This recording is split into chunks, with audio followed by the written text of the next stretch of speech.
I should have refilled my water before I did this. So I charged my phone a little bit. I fucking took a fucking shower to calm my fucking energy down because honestly, from my perspective, these freaking videos were a little bit erratic. But when I went back and rewatched them, they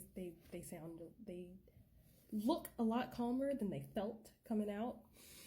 And so like, I can't with this fucking. I remembered, like I got to rewatch them because now they're fucking working properly. Now everything's working properly. It's too late. The shit's already fucking out. And I remembered what I forgot to add to some of the things. Like, I wanted to describe, like, how it felt like, because, like, my whole life, I swear, it, like, my whole life felt off. Like, ever since I was really little, I didn't even know what a fucking heart chakra was, but I felt pain in the middle of my fucking chest where my heart chakra was. And like, that was my whole fucking life, and I didn't understand it. I was like, why am I hurting here? Why does my heart hurt? And I was just like, but that's not even where my heart is. My heart is over here. Like, because I was thinking, you know, my physical heart is over here. So then I just kind of associated that middle pain with like my emotional heart. I came up with that on my own because I didn't have access to things like chakras and stuff like that. You know, that was part of the evil. Yoga was evil because, you know, I grew up in the fucking 90s in a fucking cult ass fucking religious system. Everything was fucking evil. Every fucking thing. Every freaking thing. It's the fucking annoying. So, yeah. Like, I decided that that was my emotional heart, and like my emotional heart hurt all the damn time, and it made me think now, like, maybe it was hurting like that because like I kept getting pushed out of everything I ever wanted to do. So then, like, where was my passion? And I kept being told, you know, all of this stuff is so much fucking work, you know, and making it seem like it's a bad thing, that it's so much work and that I'm gonna spend years doing it and all of that shit.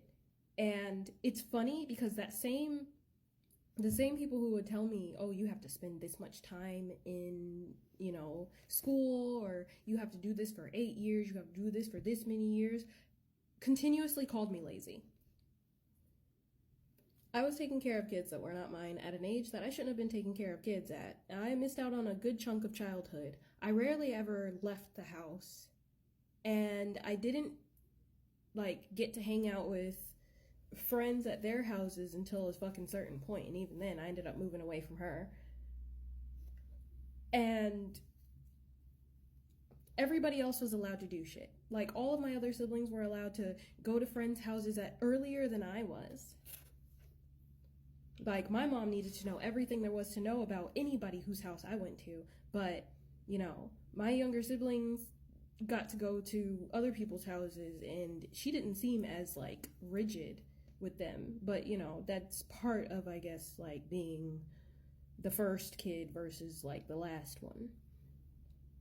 But that shit was like, and the other thing that like kind of tipped me off is that I had no business being as tired as I was as a child.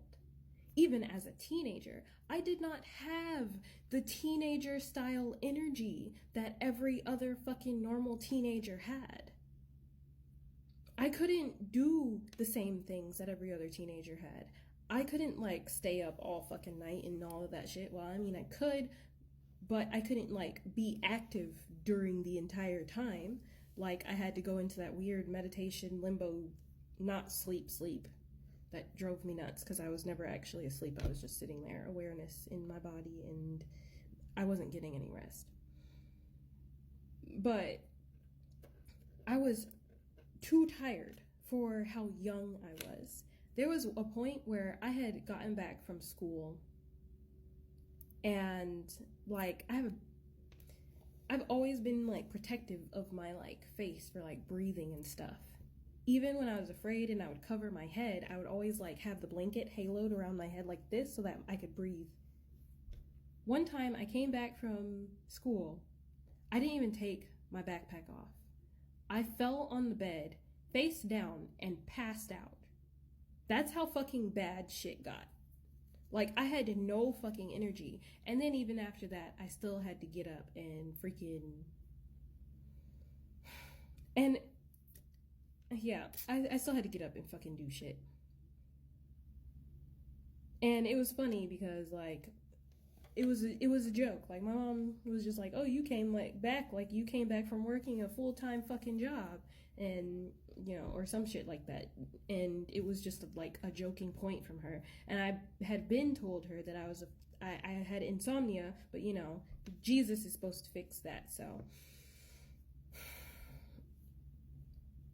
Yeah, that's how that went.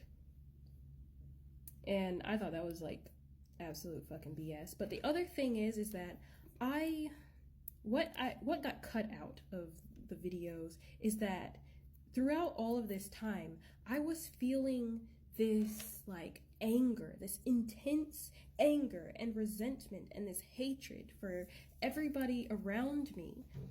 Because, and this happened not only with my family, but in like the fucking shitty ass relationships that I was in too, where it's just like, I don't want to be here, but for some reason I can't leave. It was like, you know, how they talk about those love spells, like how the other person gets like violent.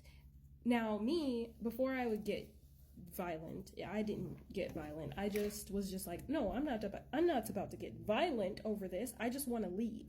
And like I always had this internal voice that was just like, why won't they let me leave? Why can't they just let me leave? I no longer want to be a part of this. I will do, you know, whatever I need to seal the deal on this being over, but I just want it to be over. I don't want to be attached to this person anymore. I don't want to be involved with this person anymore. That's that. Just let me leave. That's it. That's all I want to do. All I want to do is walk away. But they always had some fucking way of like either bringing me back or like there was something going on to where it felt like I couldn't just do it until a certain point. And then by then, they were the ones on the verge of or getting violent with me. And I was just like, don't want this. Like, just leave me alone and everything is fine. Like, why can't we just end freaking relationships with people without it being a whole huge freaking thing? Like, it's okay for feelings to be hurt. It's okay to cry and, like, have a conversation or whatever. But, like, why is it that it always seemed like they would never let me leave, including my own motherfucking family? Because I decided, you know, they left me first. They stopped talking to me. You can't do that with kids. You can't stop talking to kids for months and then just be like, oh, I want to be in their life again. No, it doesn't work like that. It doesn't work like that. And, like, that's why I was just like, you know what, that's okay, I'm done. I stopped talking to them. I stopped telling them what I was doing because every time I told them what I was doing, it ended up in the hands of somebody else. Like, I had gotten back into drawing and doing all kinds of other stuff. And when I had gotten back into that, and I had freaking been seeking validation like a fucking dummy, but, you know, I didn't know any better at the time. I didn't know what was going on. I ended up quitting that because I lost all the energy for it, all the passion that I had for it. Every single time I started something, like, it was like my heart would die. And all that was left was obligations. And in no matter what setting, until like I got into my own space, all I was doing was cleaning up after other people. Just trying to make up for the messes that they were fucking making. And running out of all of my energy. Like, literally, my energy was so fucking low that I shouldn't have even been able to stand, let alone do anything else. And I was still pushing through it. It felt like I was a walking corpse. A literal fucking zombie. Well, maybe, I don't know if that applies to the voodoo version of it, but, like, either way, it was fucking shitty.